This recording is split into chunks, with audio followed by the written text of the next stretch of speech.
Makoko is an entire neighborhood in Lagos, Nigeria, built on stilts. It hovers over the water. If the potentials of Makoko were well harnessed, it would be one of the top tourism attractions, not just in Nigeria, but in the whole of Africa.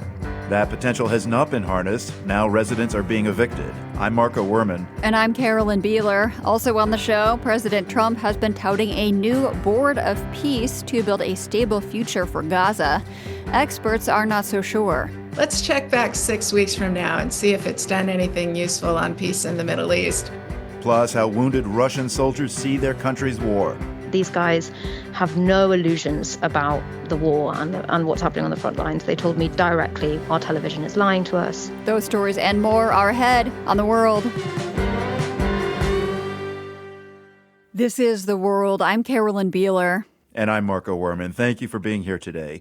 The idea for the so-called Board of Peace first came up back in September as a Trump administration initiative to secure a lasting peace in the Gaza Strip after 2 years of war. But since then, the White House has expanded its vision of what this new entity might be and do. Last week in Davos, Switzerland, Trump told the international community that once this board is formed, quote, we can do pretty much whatever we want to do. More than 24 countries have joined, but there is a lot of skepticism about the idea. The World's Matthew Bell starts us off today with a look at how the Board of Peace is coming together. The charter for President Trump's Board of Peace has not been released publicly, but the Times of Israel has posted what it says is the full text of the document. It opens by saying that durable peace requires pragmatic judgment, common sense solutions, and the courage to depart from approaches and institutions that have too often failed. Here's another line. The Board of Peace is an international organization that seeks to promote stability, restore dependable and lawful governance, and secure enduring peace in areas affected or threatened by conflict. Some say the idea has potential. There are a lot of questions out there, but I do like that this is breaking the mold.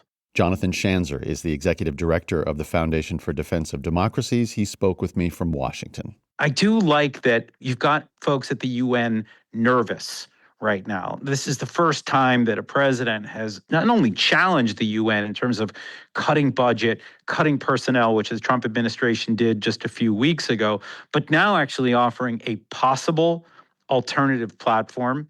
I want to stress possible because we don't know whether this is something that's going to have legs. If it fails in Gaza, it probably doesn't have legs anywhere else. Schanzer says it's confusing, to put it mildly, that the charter for the Board of Peace doesn't mention the word Gaza, because that's where this whole idea came from.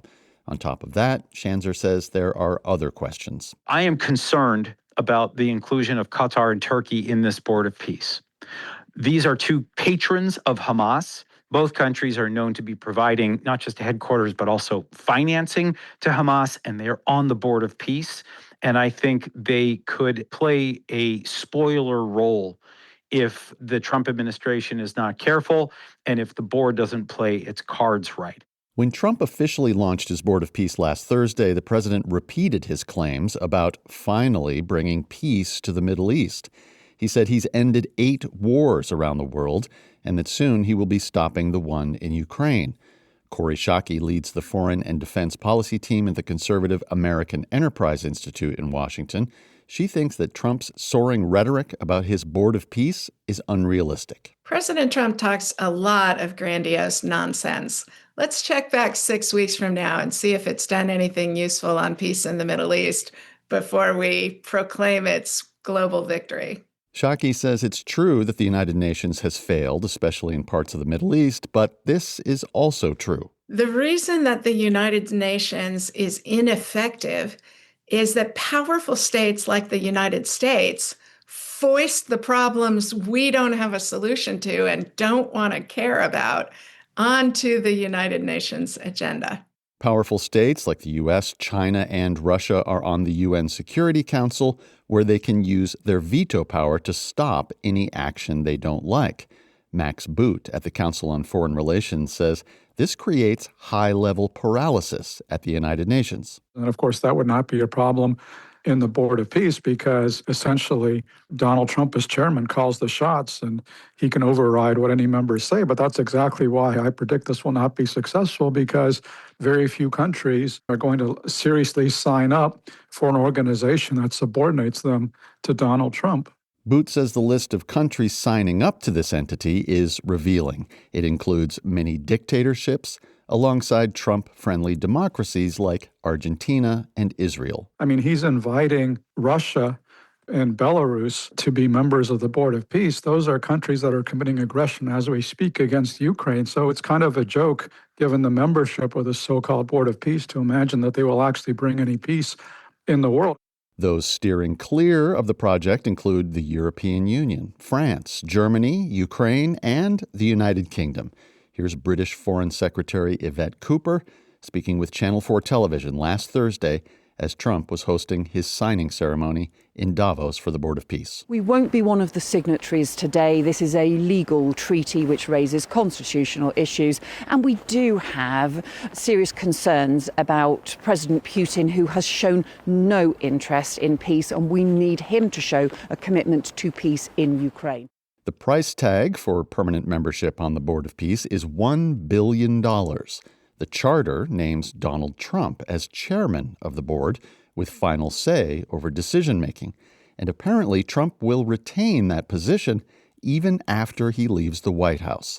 Here's Kori Schake from the American Enterprise Institute again. This looks an awful lot like bribing an American president into paying attention to your national security problems, whether or not it's in America's interest to be engaged in them. Schake says most of the signatories to the Board of Peace are smaller states with limited global clout, and they tend to have weak anti-corruption legislation back home. For The World, I'm Matthew Bell.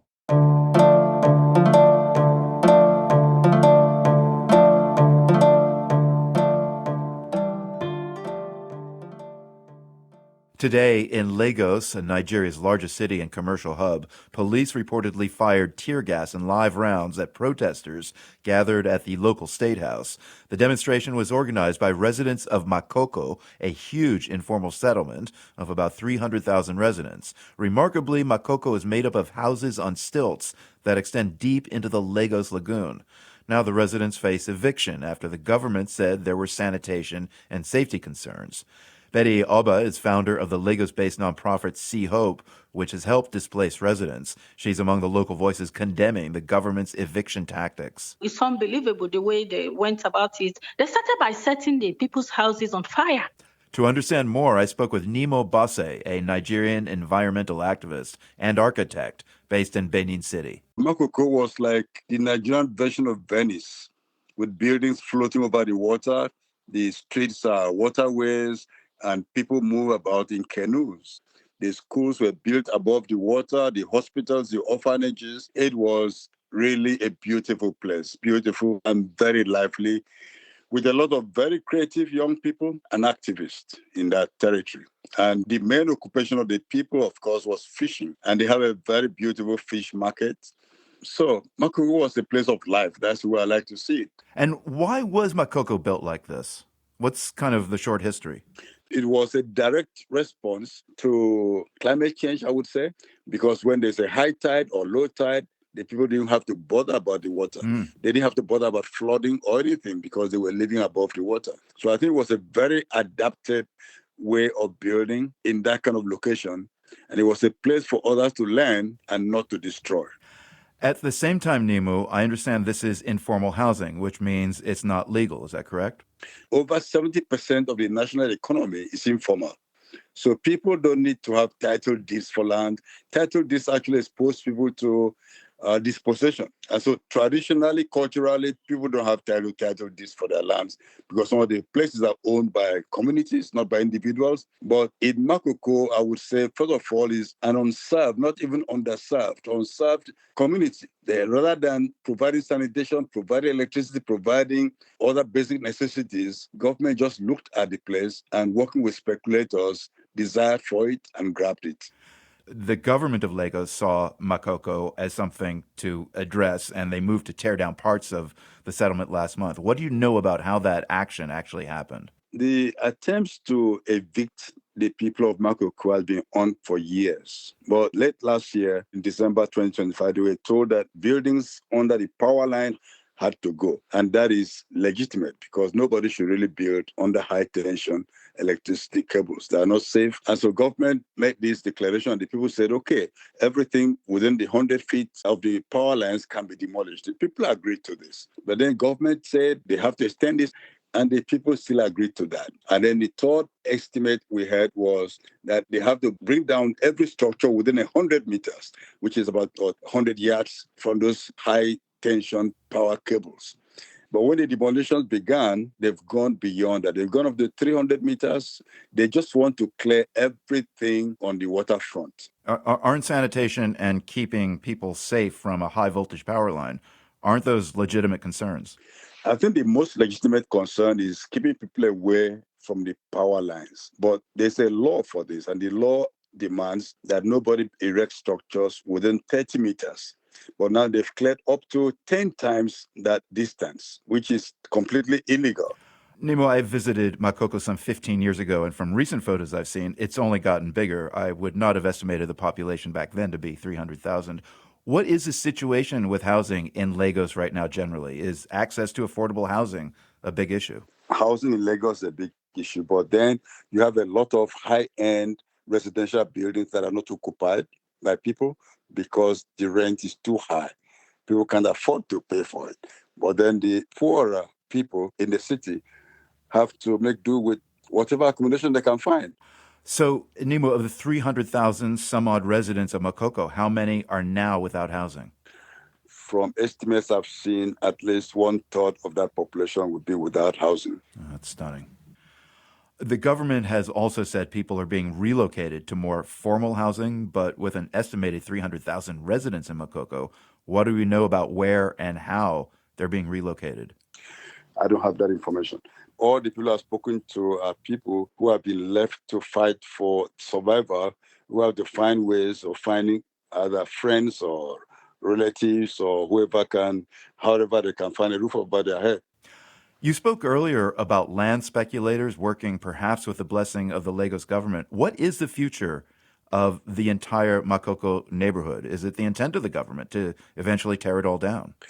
We don't know clearly what the intention of the government is, but from the brutality of the destruction, the way it's being carried out, it looks like they just want to evict everyone living above water. They've gone beyond Makoko now. They've gone to neighboring communities.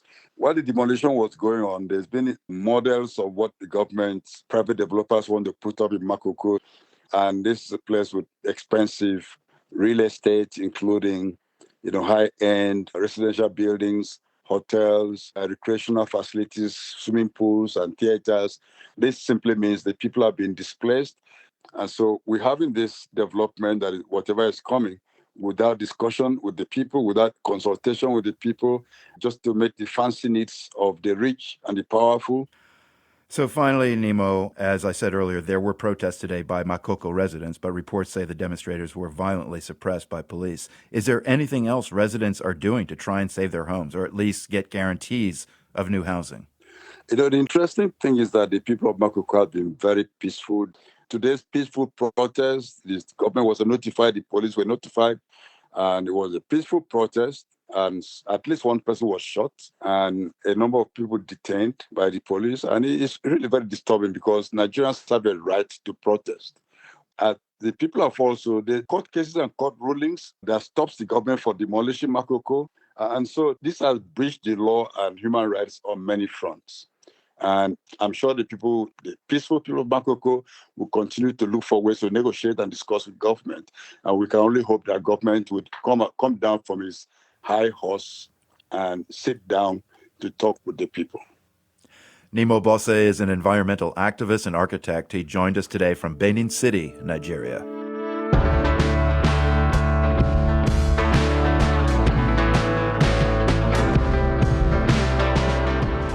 There's been a shakeup in the balance of power in Syria, and fossils in Morocco are changing what we think we know about the story of humans on Earth.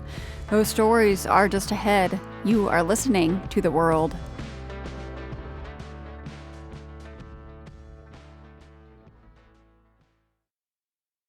This is The World. I'm Carolyn Beeler.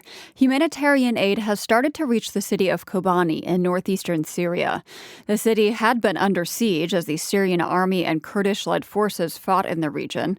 Syria's interim government, led by Ahmad al-Shara, wants to retake parts of the northeast, which were controlled by the Kurds. The World's Shirin Jafari reports that the fighting marks a dramatic shift in the balance of power that existed for years. As snow blankets Kobani, soldiers with the Syrian Democratic Forces stand in front of tanks guarding the city. Local leader Shefgar Kobani tells the AP that his men are ready to defend the city. Kobani has been under siege for almost 2 weeks. The Syrian government, led by Ahmad al-Shara, wants the Kurdish areas to become part of the central state and for its forces to integrate into the army. The two sides have signed an agreement, but it's yet to be implemented. Mustafa Al-Ali is in Kobani, and he says about 500,000 people are stuck there with dwindling supplies. The markets are running out of basic stuff. We don't have enough milk for the children. We don't have vegetables in the market. The government has cut off water and electricity, Ali says, leaving families struggling in the cold of the winter. UN aid trucks arrived, he says, bringing in blankets and some basic necessities. But that's not enough to meet the needs of the people. The fighting continues further out, he says, and he can hear the shelling in the distance. Ali says this week government forces bombed a village, killing 4 people. He visited the site and spoke with the man whose home was destroyed. He told me that he lost his wife and he's lost 2 of his grandson, actually, and another woman that was his relative living in his house. In recent days, the Kurdish-led forces lost about 90% of the territory they control. Inside these areas, there are several detention sites that hold thousands of suspected ISIS members and their families. The biggest one is called Al-Hol. You just drive for miles through a barren landscape, and then suddenly, out of nowhere, the camp appears in the middle of emptiness. It shoots up like a giant mushroom, where you just see thousands of primitive tents emerging from nothing. Dr. Maria Milland is a Danish OBGYN. She spent 9 months at Al-Hol caring for pregnant women. Even though it is not officially a prison, I would characterize it as a detention camp, as people are not permitted to leave. Some 24,000 women and children live in the camp. Some come from Europe and other parts of the world. They've lived in the camp for about a decade, abandoned by their countries, she says. As the fighting intensified in recent days, some of the security guards fled. The Syrian army took control of the camps and prisons. Last week, the U.S. military said it has begun transferring suspected ISIS prisoners from Syria to Iraq. About 150 of them have already been sent over. But Adam Kugel with Human Rights Watch says Iraq doesn't have a good track record when it comes to prosecuting suspected ISIS members. People are, most of the time, convicted, many sentenced to death, based solely on alleged affiliation with ISIS. And the sole evidence in the file is a confession that the detainee says was extracted through torture. Back in Syria, Kugel says there's already been serious allegations of killings by both sides, the government and the Syrian Democratic Forces. Human Rights Watch is looking into these reports, he says. Mustafa Al-Ali in Kobani says the Kurds are worried about their own safety and future, given that minorities in Syria have faced attacks under the new government. He says they feel that the U.S., which was their biggest supporter, has turned its back on them. They feel really disappointed, and some people, they feel betrayed. When we were fighting ISIS, everyone was saying very good stuff about the Kurds. Unfortunately, now, when the Kurds are under attack, no one is trying to stop that. Yesterday, President Trump said that he has spoken with the Syrian President al-Shara. He said that, quote, the area is working out very well and that we are very happy about it. For The World, I'm Shirin Jafari. In Morocco, fossilized bones from early humans have been discovered in a cave, providing exciting new clues about the origins of our species. Scientists think these unearthed bones might have belonged to the last common ancestor linking Homo sapiens to Neanderthals. The previous understanding was that this common ancestor probably came from Europe. The World's Jerry Haddon brings us a story from Barcelona. The history of pre-humans from around 780,000 to 300,000 years ago is confusing. There were several species wandering the Earth, Homo erectus and antecessor, Neanderthals and Denisovans. For scientists, it's been a challenge to differentiate among them and to nail down exactly when they lived. One famous archaeologist dubbed this middle Pleistocene era the muddle in the middle of human evolution. Case in point, a buried cave discovered in Casablanca, Morocco. It was discovered by a fossil collector in 1969, but it was there, but it was not really excavated and studied. Paleoanthropologist Jean-Jacques Hublin has been studying human fossils found in the Moroccan cave since the 2000s, among them 3 jawbones, loose teeth, and a femur with teeth marks on it. It was mostly used as a den by carnivores. But intermittently, it was used by humans, of course. In this very case, we have at least one of the hominins that has been found that have been consumed by carnivores, probably by hyenas. In the Pleistocene, it wasn't uncommon for animals and early humans to compete for shelter in caves. The big discovery here came just a couple of years ago, and it fills a big hole in our understanding of early humans, Hublin says, to unmuddle the middle, as it were, because the fossils display some modern features to be found in later sapiens and primitive features unique to Neanderthals and Denisovans. For example, the jaw has a very receding chin area. I mean, there is no protruding chin. As far as modern traits, Hublin says, traits we carry: dental features. The roots of the teeth are reduced. There's a reduction of the third molar. There are features of this kind. This modern primitive dichotomy suggests that those Moroccan cave dwellers could have been the last common ancestor of the early humans who later diverged into distinct species, ours, the Neanderthals, and so on. The only other place with similar fossils is in Europe, at Atapuerca in northern Spain. Gemma Chacon is a researcher at the Catalan Institute for Human Paleology and Social Evolution. She's worked there for years and says the new data from Morocco is compelling because it challenges a once long-held theory known colloquially as out of Africa. We know perfectly that we come from Africa. That is sure, that is very clear. But the idea was always the out of Africa, the dispersal. So the hominins went out of Africa and never came back. And the thing that we are seeing now, that the oldest hominin population in some way go and came back to Africa. Mating and mixing their genes along the way. This helps explain why fossils with similar features and from roughly the same era are found on 2 continents, possibly. As always, the evidence are limited. Always is fragmentary because it's very complicated to find a whole individual with all the data that you need to explain the things, that's for sure. Chacon says in paleoanthropology, for every question you think you've answered, 10 more can appear.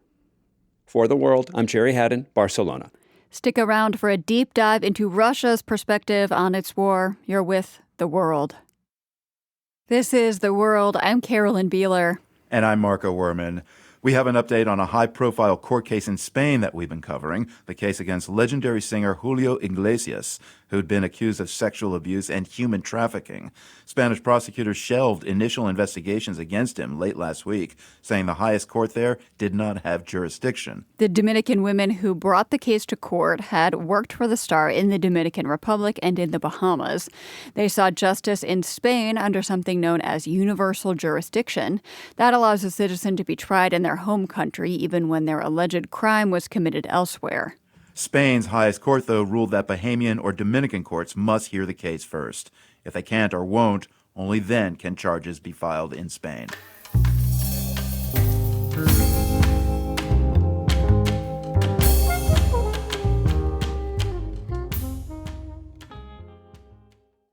Here now is a stark statistic. Nearly 4 years into Russia's war in Ukraine, 1.8 million soldiers are thought to have been killed, wounded, or gone missing in the fighting. That is an estimate from the Center for Strategic and International Studies in Washington, and it includes both Russian and Ukrainian troops. It does not include civilians, though, which means the total death toll is even higher. Francesca Ebel of the Washington Post was just in Russia reporting on how people there are experiencing the effects of Putin's war. She joined us today to discuss the loss of life reflected in that statistic from a Russian perspective.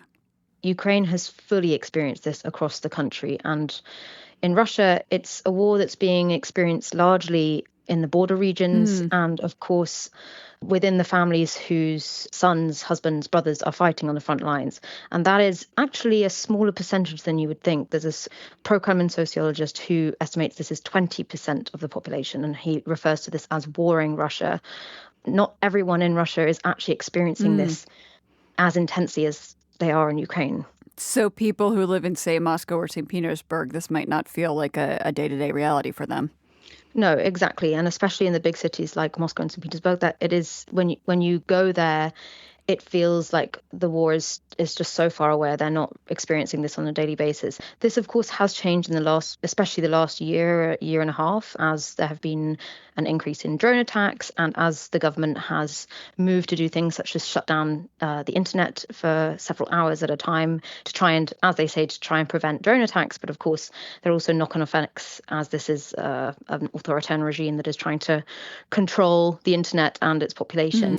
So at the front lines, of course, you're saying the impact is being felt most acutely there. And you were near the front lines speaking with Russian soldiers coming off of buses from the front. I am so curious to hear what you heard from them, how they were talking about the war. This was probably one of the most intense experiences I've had as a reporter in the years since I've been coming back to Russia during the war. It was a very unexpected experience. I was invited by a group of volunteers to come and visit their roadside kitchen, and they said that usually they're providing food for wounded soldiers coming off the front lines.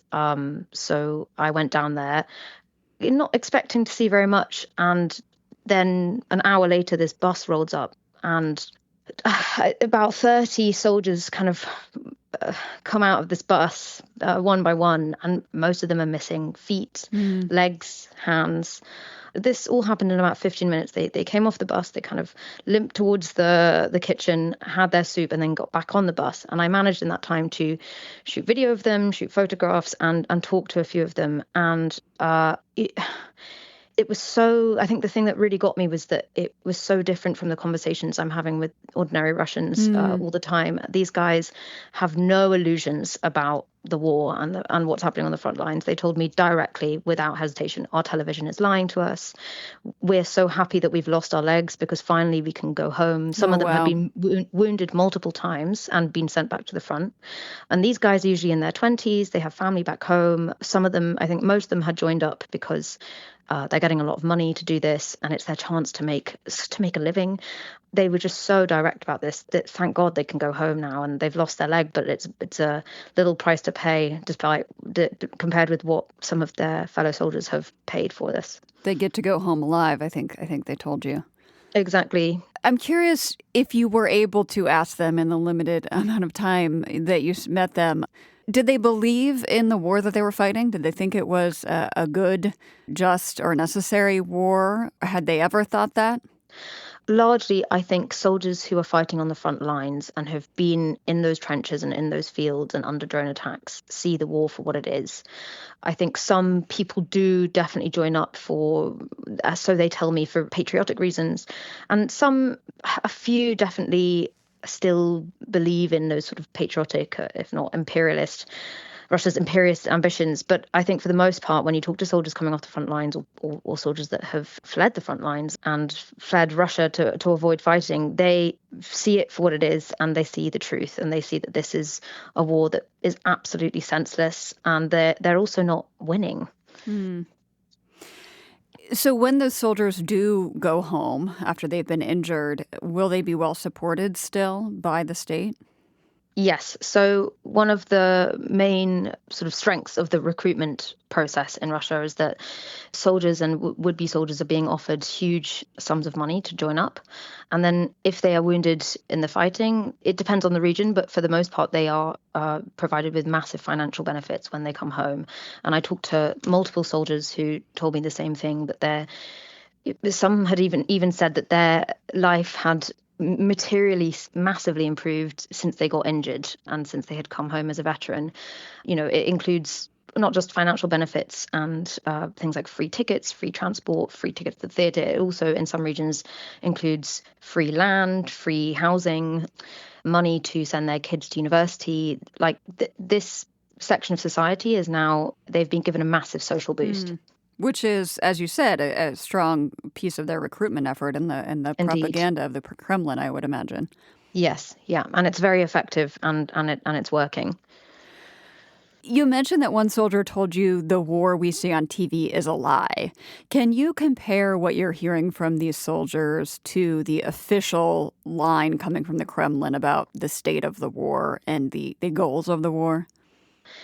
The war is experienced and understood in such different ways according to where you're standing and where you're standing geographically, where you're standing socially, how old you are, what kind of information you're consuming. And so the scenes that I saw that day with these sort of soldiers with missing limbs coming off the bus, they're not seen by the majority of Russians. That's not necessarily true if you're speaking with families who have men fighting on the front lines. Of course, they know very well what's happening. But if you're a babushka or like an older person just watching the state TV, you will not have any idea that this is really what the war looks like and that this is really what's happening to young men on the front lines, because the narrative is so highly censored and highly controlled that just there's a large portion of the population that just won't see these images. And are the soldiers coming from specific strata or of society or areas? Often the people who die in wars are lower income or vulnerable in some way. So is it segregated in that way too, the impact of this war? At the start of the war, it certainly was. From the data that we were seeing and the testimonies, it was largely affecting ethnic minorities in Russia and sort of far-flung regions that are pretty marginalized, and a lot of lower-income families, as you're saying. I think now as the war has dragged on, it's definitely expanded and more young men are being recruited from across Russia. But certainly, I think if you are a lower-income Russian man, the benefits you will be getting from these recruitment centers are very hard to resist, because for some people it's more money than they could ever dream of making in a normal job in Russia. I mean, the motivations for them to sign up are massive. And bear in mind, this isn't just, of course, like civilians and sort of normal Russians. There was also a massive recruitment process in Russian prisons. So what we've also started to see happen is the moment people get arrested for whatever crime, and that could be a murder, but it could also be robbery or something, one of their very quick ways out to freedom is by signing a contract. So you have more and more people signing up through that process as well. And you wrote that there is starting to be an influx of crime when soldiers get home. So criminals who were arrested and then freed, they get home and there's a crime uptick. Exactly. Francesca Ebel was just reporting in Russia for the Washington Post. You traveled to Belgorod, which is a Russian border city that's just about 50 miles from Kharkiv in Ukraine. How are people there feeling about the war? Belgorod is a very interesting place. I've been there several times since the war began, and I've seen it sort of change and adapt to this war and its experience of being under attack by Ukrainian missiles. I would say that a lot of people in Belgorod think they are at the center of this war. What is very strange is this is a border town. It had a very close relationship with Ukraine and Ukrainians across the border for decades. And I think as the war has gone on and attacks, of course, have continued from the Ukrainian side as well as the Russian side, there's this deepening sense of victimhood, and people are increasingly deaf to the sufferings of Ukrainians on the other side of the border. And I think that is really entrenching as the war drags on. And currently in Belgorod, there's a crazy situation because they they're experiencing serious problems with energy and electricity, much like, of course, in Ukraine and in Kyiv. But this is really the one city in Russia that is experiencing anything close to, and I wouldn't, of course, say that it's the same as Ukrainians in any degree, but it's anything close to what Ukrainians are experiencing. They're experiencing that in Belgorod. I was struck by the woman you spoke to who said that everyone wants the Russian military to take Odessa so people can go on vacation there again. And that kind of struck me as telling about the attitude about the war there. That was a really chilling quote, and I wanted to include it because I feel like that is unfortunately the opinion of a fair amount of Russians, not all Russians, but certainly those that truly believe that Ukraine should not be Ukraine and Ukraine should be part of Russia and the Soviet Union again. There, I wouldn't say that there's a specific percentage, but there are a lot of people in Russia that believe that Ukraine should not be a sovereign country, and they are very nostalgic for the Soviet Union and the greatness of the sort of Soviet past, and they want to see Ukraine return to Russia's orbit. They want to feel like they can go to Crimea and Odessa and Kyiv. There are a lot of people in Russia that really are nostalgic for the Soviet past and the greatness of the Soviet Union. And for a lot of Russians, they want to see a return to that past, and they want to see sort of travel to Crimea and Odessa and Kharkiv again, but they want to see that on their own terms, on Russia's terms, not Ukraine's. Mm-hmm. You mentioned the indifference to the war that some people are feeling. Can you speak any more about that? So since this conflict began, there was a section of society that was very angry and wanted to protest the war, and there was a certain section of society that was pro-war and has become more and more pro-war as the war has gone on. But I believe, and sociologists also believe, that the majority of Russians currently are among this indifferent part of the population. They're indifferent because, as I said earlier, this is not a war that is experienced across the country. It's experienced largely along the border and the frontline areas. And even when there's been an increase in drone attacks and the effect of sanctions and rolling internet blackouts, it hasn't been enough to tip the public opinion into sort of widespread anger.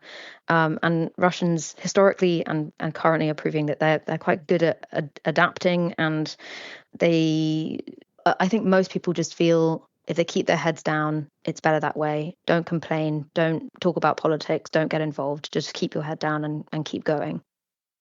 So obviously the Kremlin does not allow much dissent or speaking badly about the war. Did you see any signs of opposition to this war when you were in Russia recently? I attended a court hearing for 2 teenage street musicians who had just been arrested for singing anti-war songs on the streets in St. Petersburg. And their songs actually went viral. I think it's one of the reasons that they were arrested in the first place, because there are actually a lot of musicians in St. Petersburg, which is a largely quite liberal city, that would be singing these kind of what is cast as dissident or like anti-war songs. But these guys were targeted. They're about 17 and 18 years old, and they were targeted because their videos went viral. And I attended the 3rd hearing. So this was the 3rd time they had been what's called a carousel arrest in Russia, where you get arrested for 2 weeks and then you get put on trial again and rearrested. So they'd been under arrest for about a month at this point. And it was a really jarring, disturbing scene, seeing an 18-year-old musician clasping her mother's hands as they're not sure whether she's going to go back to jail for another 2 weeks or whether she's going to be released. And her crime was just singing music. It wasn't even criticizing Putin openly or criticizing the war. Thankfully, these 2 teenagers were unexpectedly released about a month later, and they fled the country as soon as they were released. Francesca, this war is almost 4 years old now. You say you've been back to report within Russia during that time. Have you seen signs of change in how people are thinking or talking about the conflict or how they're coping with it? I've seen a lot of change in the years that I've been going back. One of the main changes I've seen is people adapting and normalizing a terrible situation and this war. On this last reporting trip, I was talking to people that said they're actually in survival mode now.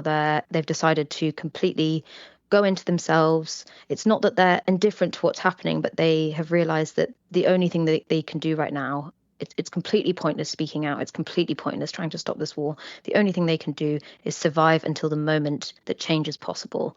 And I think that is largely what a lot of Russians have decided to do. And that often manifests as indifference. And I think a large part of Russia is indifferent to this war, which is quite shocking. But there are also people that have decided, okay, this authoritarian regime is not disappearing anytime soon. And unfortunately, this war probably is not going to end anytime soon. And the only thing that I can do for myself is survive. Francesca Ebel was just reporting in Russia for the Washington Post.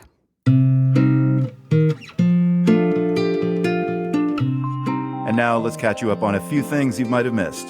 In Hong Kong, bus riders and drivers are now required to wear seatbelts. It is a controversial new regulation, enforced with a maximum fine of over $600 and 3 months in prison. Authorities say enforcement, though, will focus on public education over harsh penalties.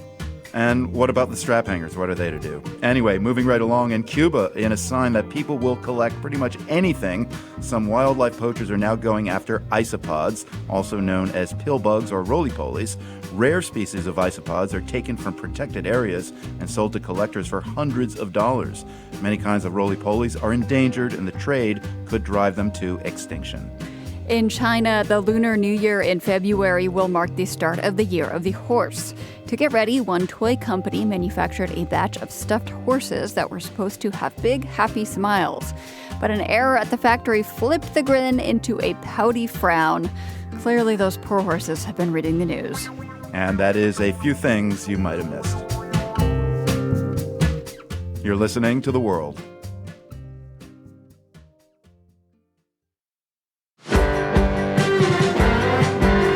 This is The World. I'm Marco Werman. It was one of Europe's most significant trials involving human trafficking, and this week a court in the Netherlands sentenced a man to 20 years behind bars. Prosecutors accused Emmanuel Walid of running a vast smuggling network.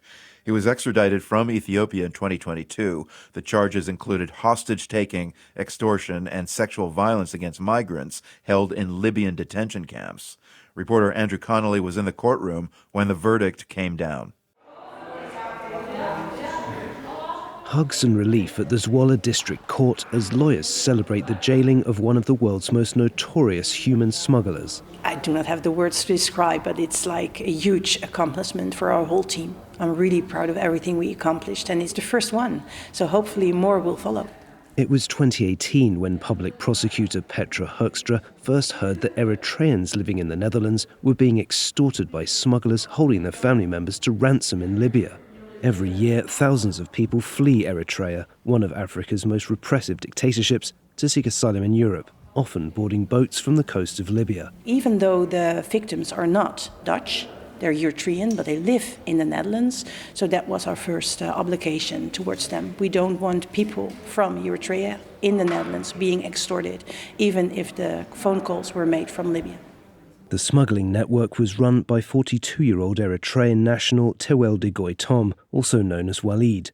After victims agreed to be transported to Europe from Eritrea for a fee, Walid would then trap them in Libyan camps, subject them to gratuitous torture and abuse, while calling their family members to demand thousands more dollars for their release. Prosecutor Hoekstra described the harrowing testimonies that were read out in court. It was hard for them. So the environment was, you could feel like the air, it was like filled with all the sadness and the sorrow and all the awful torture they went to.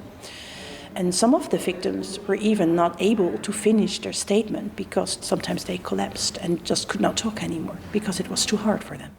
Walid was arrested in Ethiopia in 2021 and extradited to the Netherlands the following year. He made almost no comment in court, but denied he was the man accused.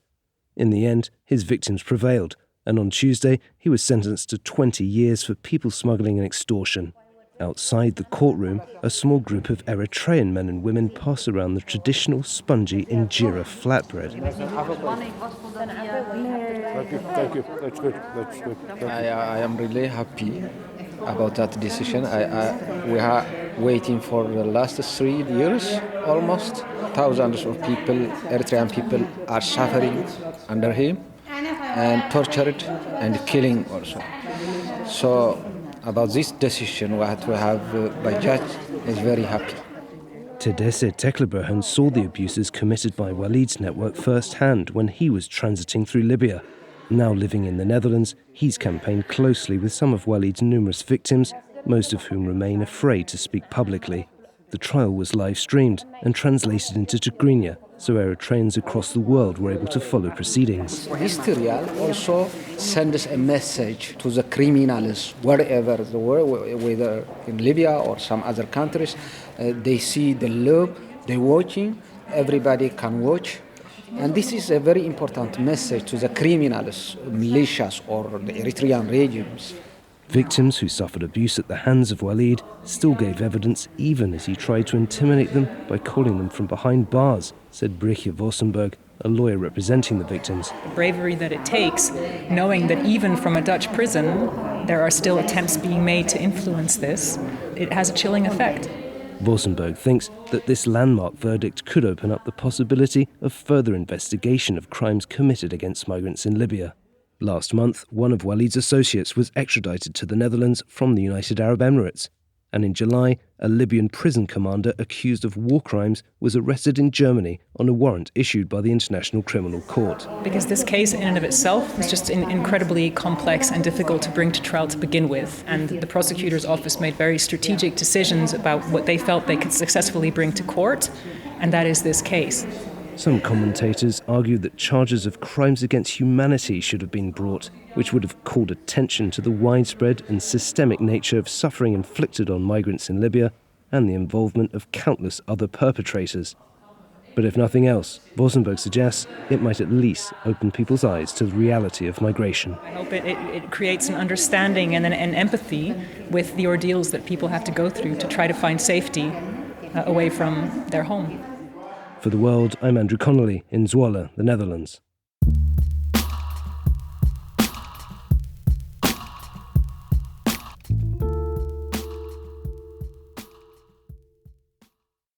For the first time in 1,400 years, the Archbishop of Canterbury is a woman.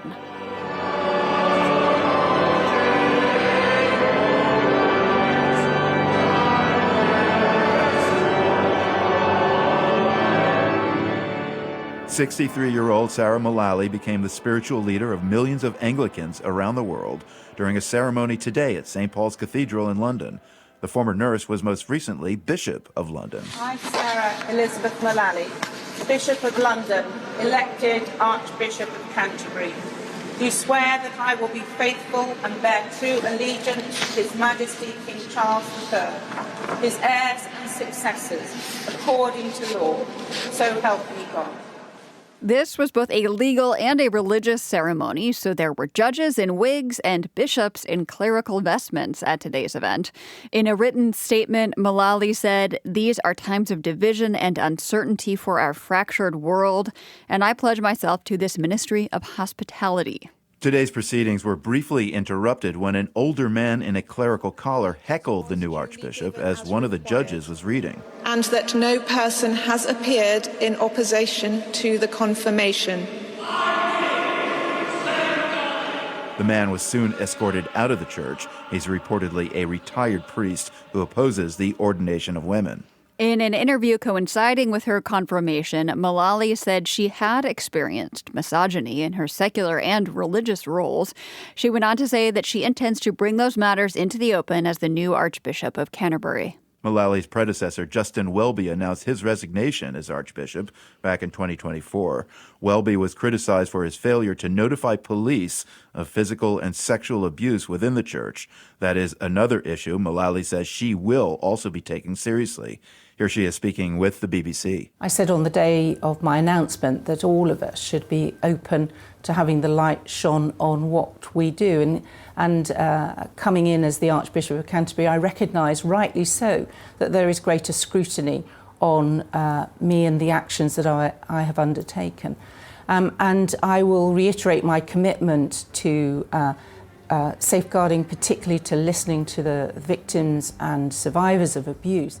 Mullally will be officially enthroned during a service in Canterbury on March 25th.